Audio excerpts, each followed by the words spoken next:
So this video is all about how to do your first consumer show with your new product. Now, success is going to depend on a multitude of factors, so make sure you keep watching until the end of this video. Firstly, you've got to set the show up right. Now remember, the price that you're being offered for the stand is a catalogue price. It's not the real price. Negotiation is critical, and you can often get the price of your show stand right down. Now remember, shows are trying to get interesting new products there.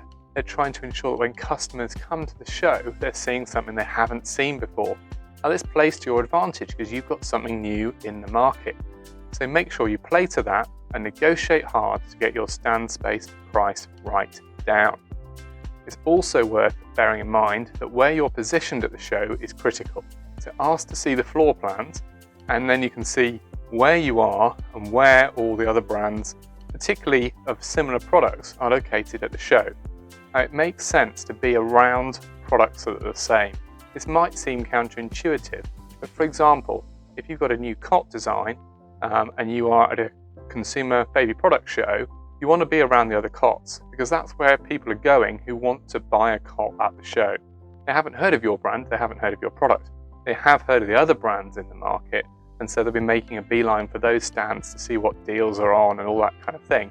And if they're coming over to that area of the show and then they happen to see your product, then you've got a chance that you can convert them to buy your product. So do make sure you're around the other big brands in the same product area in terms of your location in the exhibition. Now it's also critical to think about whether you want to be in the middle of an aisle or on the end of an aisle or near where any of the talks are happening or that kind of thing.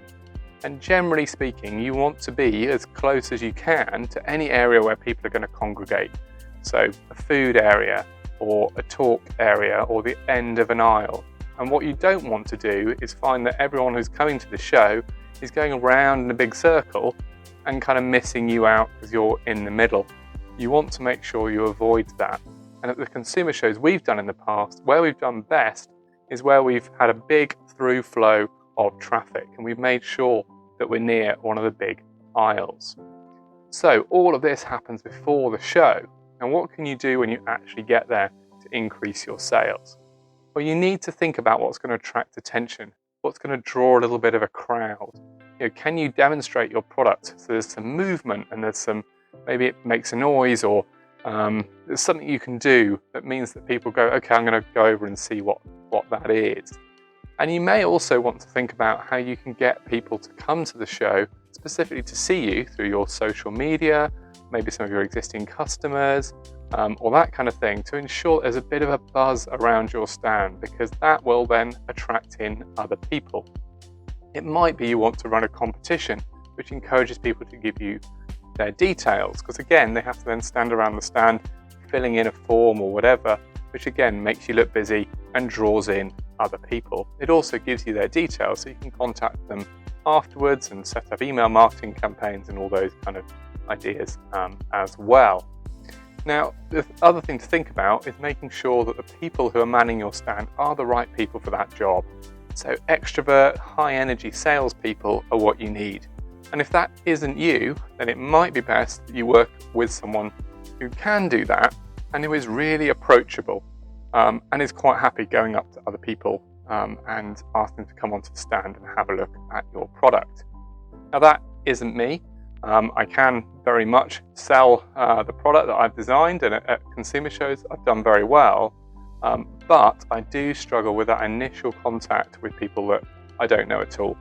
But my wife is very, very good at that, and so at the consumer shows we basically work as a team where she kind of draws people in, and then often she'll hand them over to me for a more in-depth demo of the product. And that works very well, and you might want to think about the same type of thing if you're not a natural extrovert person who'll be happy talking to strangers as they're walking past your stand. Now also make sure all your basic stuff is sorted out so that if someone wants to buy, what are the delivery terms, when can they have the product, can they take it away then and there, obviously get all your payment solutions sorted out. And just bear in mind that all of these different things add up in terms of cost. So the space at the exhibition show is the headline price, but after that you've also got things like the actual display stand cost. If you wanted electric, then you're going to have to pay for that. If you want a stool and some chairs that you're not providing yourself, then you'll probably have to pay rent for those, and that may be nearly as much as they cost to buy.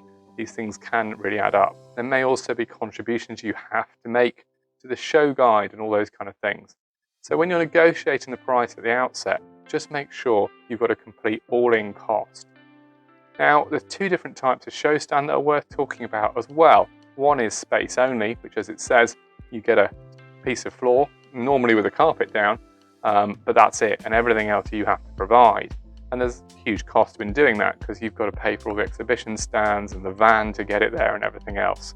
Most smaller businesses and startups would choose a shell scheme, which you can see here, where basically that is provided, and all you need to do is turn up with some banners to put on the shell scheme. Maybe you want a podium to put a few products on at the front of the stand and a flyer leaflet holder, but everything else then is already built and ready to go. So do think about that as well. Shell scheme obviously is more expensive in terms of the headline price than space only, but by the time you put all the cost in of a space only stand in terms of your own exhibition stuff, and as I say, the transport to get it there, it can end up quite a lot more expensive. That's worth considering as well. Do use the show as an opportunity to get customer feedback. Yes, it's a sales opportunity, and yes, you want to try and get your money back and sell as many products as possible. But it also is an ideal time to get feedback from your potential customers as to what they like about the product and also what stops them buying.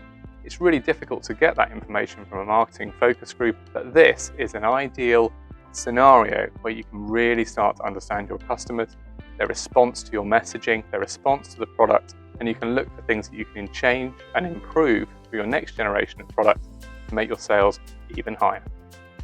And do make sure you check out this video next that goes through how to manufacture a product and get a quality result, because the last thing you want to do is sell a whole load at a show and then find 6 months later they're all coming back with parts broken.